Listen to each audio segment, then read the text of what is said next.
카톡방 대화를 분석하는 텍스트 마이닝을 배워보도록 하겠습니다. 그 첫 번째 시간으로 카톡 대화를 다운받아서 날짜, 이름, 대화 내용을 구분하는 전처리 과정을 공부해 보도록 하겠습니다. 오늘은 RStudio 클라우드에서 실습할 예정입니다. 2020년 초만 하더라도 한글을 인식하지 못했었는데 작년에 보니까 한글을 제대로 인식하더라고요. 그래서 R과 RStudio를 설치하기 힘들어하는 왕초보도 따라하면서 텍스트를 분석할 수 있도록 RStudio 클라우드에서 실습을 진행하고자 합니다. 텍스트 마이닝의 대상은 카톡 대화방에서 주고받은 대화입니다. 컴퓨터에 카톡이 설치되어 있으면 데스크탑에서도 대화 내용을 다운받을 수 있지만 쉽게 데이터를 분석하고 싶다면 스마트폰에서 다운받는 것이 좋습니다. 안드로이드를 기준으로 설명드릴게요. 우선 카톡방에서 오른쪽 맨 위에 있는 가로선 3개를 터치합니다. 그리고 오른쪽 맨 아래에 있는 초록색 박스로 표시된 톱니바퀴를 터치해서 채팅방 설정으로 들어갑니다. 스크롤해서 살펴보다 보면 노란색의 대화 내용 내보내기를 볼 수 있어요. 이걸 터치하고 텍스트만 보내기를 누르면 오른쪽과 같이 다양한 방법으로 텍스트 데이터를 다운받을 수 있습니다. 참고로 저는 4개 쓰기를 터치해서 다운 메일로 데이터를 다운받았습니다. 코드에 대한 설명은 얼마 전에 시작한 블로그에도 올려놓았습니다. 코드를 복사하거나 내용을 확인할 때 참고하시면 좋을 것 같습니다.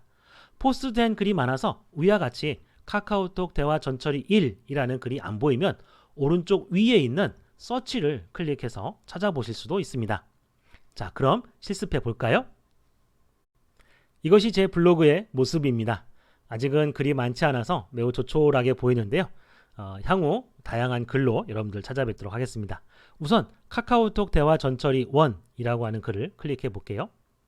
앞에서도 설명했던 방법을 이용해서 카톡방에서 데이터를 다운받아서 분석하는 게 가장 좋겠죠?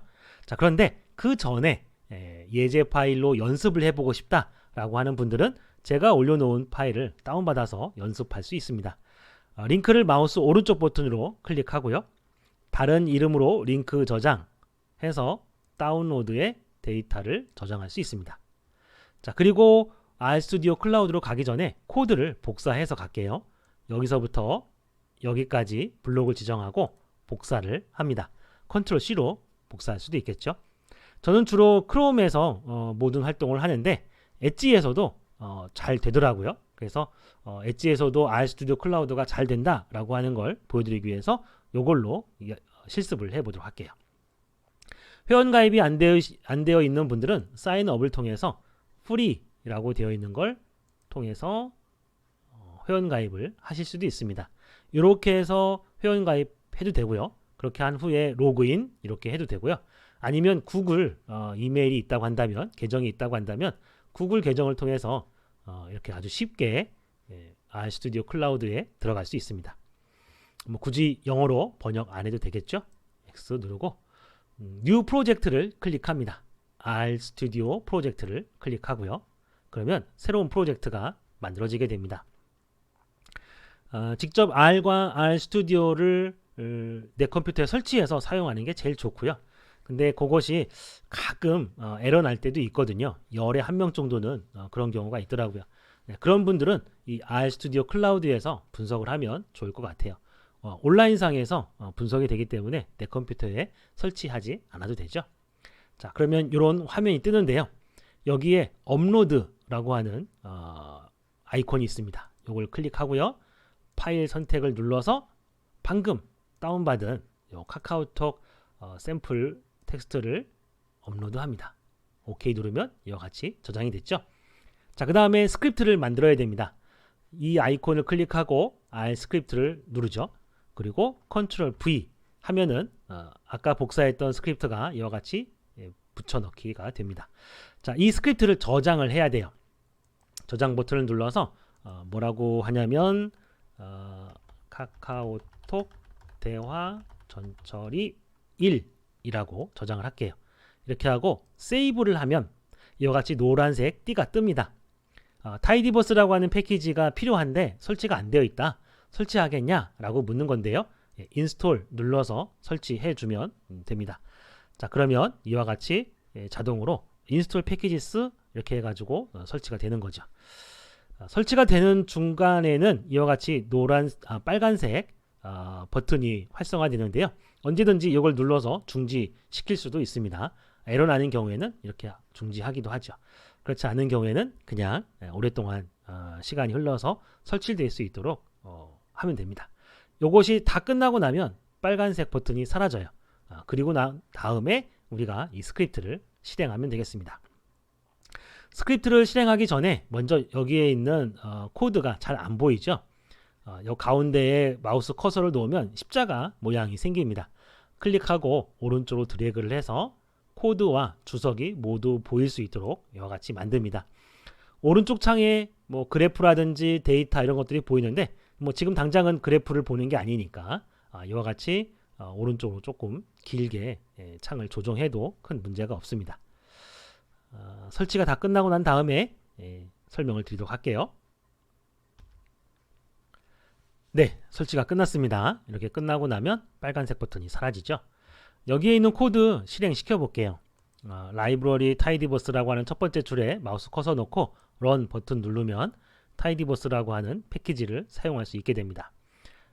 리드 파일이라고 하는 함수가 여기에 우리가 다운받았던 카카오톡 그 대화 텍스트를 불러오는 거예요. 그래서 요거를 run 하게 되면 이와 같이 데이터를 불러오는데 처음부터 끝까지가 하나의 데이터로 저장이 되는 거죠.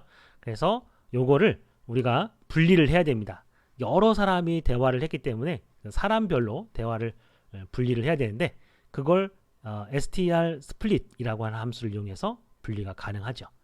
이렇게 run 하게 되면 그죠? 여러 일시에 걸쳐서 다양한 사람들이 쓴 글들이 이와 같이 다른 데이터로 분리가 됩니다. 자, 그런데 여기까지 실행하게 되면 이게 리스트 형태로 저장이 되기 때문에 다루기가 조금 불편해요. 그래서 onList 함수를 써서 리스트를 풀어줍니다. 그러면 하나의 벡터로 저장이 됩니다. 자, 여기에서 요게 R을 기준으로 분리를 했는데 요것이 R이 아니라 N, 보통 슬러시하고 N 하면은 줄바꿈이거든요. 요걸 기준으로 분리를 하면 어떻게 되냐면 이렇게 됩니다. 그러면 예를 들어서 우리가 카톡을 입력할 때에 뭐 오늘 강연 고맙게 잘 들었습니다 하고 카톡에서도 엔터를 칠 수 있어요. 엔터를 치고 그 다음 글을 입력을 한 거예요. 그러면 이 글이 이렇게 분리돼서 저장이 됩니다. 만약에 이것이 N이 아니라 R로 하게 되면 여기 어떻게 달라지냐면 이와 같이 한 사람이 작성한 글, 엔터까지 포함해서 작성한 글은 하나의 데이터로 이와 같이 저장이 되는 거죠. 이렇게 해야 되기 때문에 R을 기준으로 분리를 하는 것이 좋습니다. 자, 그런데 여기에 보니까 슬러시 n이라고 하는 게 자꾸 붙어 있죠. 여기에 거슬립니다. 지섭 함수를 이용해서 요거를 삭제할 수 있어요. 예, 다 삭제가 됐죠. 자, 그 다음에 요거를 우리가 티블 형태의 데이터로 만들어줍니다. 그래야 우리가 여러가지 전처리를 할 수 있거든요. 이렇게 놓고 보면은 꽤 쓸모없는 것들이 있습니다. 이것도 실제 대화상 주고받은 게 아니죠. 요것도 그렇고 그 다음에 맨 처음 글을 남긴 일시가 요 앞에 꼭 저장이 되게 돼 있어요. 요것도 의미가 없고요. 또 누구누구가 들어왔다 라고 하는 것도 작성한 글이 아닙니다. 실제로 작성한 글은 여기에 있는 것. 요것도 이모티콘이니까 뭐 글을 작성했다라고 볼 수도 있겠죠. 굿이라고 하는 이모티콘이고요. 또 뭐 사진을 올릴 수도 있습니다. 이런 것들만 뭐 들어왔습니다. 이런 것들은 이제 빼고요. 또 그 다음에 아무 글도 없는 이런 것도 빼고. 그러면 어떻게 하면 이런 것만 우리가 선택을 할 수 있느냐? 이런 글들이 가지고 있는 공통점을 찾으면 됩니다. 그게 뭐냐면 일단 숫자로 시작을 해요. 이건 숫자로 시작하지 않죠? 숫자로 시작하고 그 다음에 날짜는 콤마로 구분을 하고 있고요. 그 다음에 대화명, 이름과 닉네임 하고 또 실제 작성한 글은 이와 같이 콜론으로 구분하고 있습니다. 그러면 이 세 가지 조건을 모두 만족하는 것만 우리가 다운받아보자 라고 하는 겁니다. 그래서 숫자로 시작하는 거, 그거는 이와 같이 표시하면 됩니다. 여기 슬러시 D라고 하는 게 숫자를 의미하고요. 요 앞에 꺾음새를 하면은 숫자로 시작한다 라고 하는 조건을 의미합니다. 그 다음에 점하고 별표는 and, 그리고 라고 하는 겁니다. 그래서 숫자로 시작하고 그 다음에 콤마가 있고 그리고 and 콜론이 있어야 됩니다. 이게 순차적으로 숫자로 시작하고 콤마도 있고 그 다음에 얘는 콜론이 없기 때문에 이제 선택이 안 되는 거죠. 얘는 콜론이 있으니까 선택이 되는 거고요. 그래서 그런 조건에 해당이 되면 그 조건에 해당이 되는 것만 필터링 합니다. 그래서 여기서부터 여기까지 run 하게 되면 의미 있는 대화만 이와 같이 선택이 되는 거죠. 자, 여기에서 일시 날짜와 시간하고 그 다음에 사용자 이름 그 다음에 내용 요 세 가지를 구분해야 되겠죠. 그래서 우선 하나씩 구분합시다. 먼저 날짜와 이름을 구분할게요. 이름 이하를. 이거는 콤마를 기준으로 구분되어 있기 때문에 요 셉이라고 하는 걸 콤마하고 한 칸 띈 것까지 이렇게 요걸 기준으로 데이트와 텍스트로 나눠라 라고 하는 뜻입니다. 자, 이 뒤에 있는 익스트라 머지라고 하는 건 뭐냐면 사람들이 글을 쓰다 보면은 여기에 콤마를 사용해서 글을 쓸 수도 있거든요. 그럼 콤마가 여러 개 있으면 얘가 헷갈려 합니다.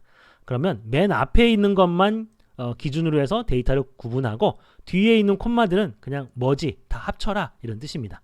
그래서 여기서부터 여기까지 블록 지정하고 run 하게 되면 이와 같이 데이트와 다음에 텍스트로 구분이 됩니다. 그리고 이 텍스트를 또 분리해야 되겠죠. 사용자 이름, 닉네임하고 그 다음에 작성한 글에서 두 가지는 이와 같이 콜론으로 구분을 합니다. 콜론 앞에 있는 띄어쓰기하고 콜론 뒤에 있는 띄어쓰기까지 같이 반영을 꼭 해야 됩니다. 그렇지 않으면 여기에 있는 이 콜론이 기준이 돼서 분리가 될 수도 있어요. 그래서 여기 있는 콜론과 이렇게 콜론으로 해서 분리를 합니다. 이렇게 해서 run 하게 되면 데이트, 네임, 코멘트 이렇게 해가지고 데이터가 분리된 걸 확인할 수 있죠. 자, 이 결과를 RData라고 하는 곳에 저장을 합니다. 지금 현재는 environment에 아무것도 안 보이는데 여기서부터 여기까지 실행을 시키게 되면 이와 같이 RData를 볼 수가 있고요. 클릭하면 저장된 데이터를 볼 수 있습니다. 자, 이거를 이제 텍스트 마이닝으로 분석하면 되겠죠. 이 전체를 괄호로 감싸 주었죠. 이렇게 되면은 이걸 실행하고 그 결과를 이와 같이 보여달라라고 하는 의미가 됩니다. 이렇게 해서 결과를 확인해 볼 수 있어요. 자, 이상으로 카카오톡 대화방에서 다운받은 텍스트 데이터를 데이트, 네임, 코멘트로 분리를 해서 데이터 전처리하는 과정 살펴봤습니다. 감사합니다.